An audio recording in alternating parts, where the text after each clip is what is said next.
Good morning friends. তোমরা ভাবছো সকাল সকাল দিদি আজকে কোথায় যাচ্ছে ট্রেনে করে? আরে দাঁড়াও দাঁড়াও, বলবো সব। আমি আজকে চলে গেছিলাম আমার একটা আন্টির বাড়ি কল্যাণীতে। আর সেজন্য রানাঘাট থেকে চেঞ্জ করে ট্রেন কল্যাণী নেমে জাস্ট 2 মিনিটের ওয়াকিং ডিস্টেন্স ছিল এই আন্টির বাড়ি। ট্রেনে একদমই টাইম কাটছিল না, তাই এসব খেতে খেতে আমি চলে যাচ্ছিলাম আন্টির বাড়ি।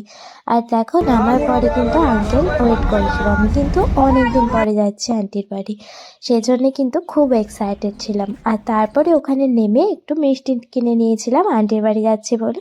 আর দেখো আন্টির ঘরগুলো দেখো, তোমাদেরকে দেখাচ্ছি কতটা সুন্দর ছিল।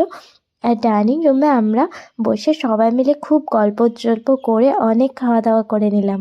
আর এই ছিল আন্টির ঘর। তারপর কিছুক্ষণ রেস্ট নিয়ে আন্টির ছাদে ঘুরতে গেলাম সুন্দর সুন্দর ফুল দেখতে, তারপরে বাড়ি চলে তো এলাম। এই ছিল আজকের ব্লগ। তোমাদের যাদের যাদের ভিডিওটা ভালো লেগেছে লাইক করে দাও, কমেন্ট করে দাও, সাবস্ক্রাইব করে দাও আমার চ্যানেল জাস্ট মাস্টার ফান। চলো টাটা।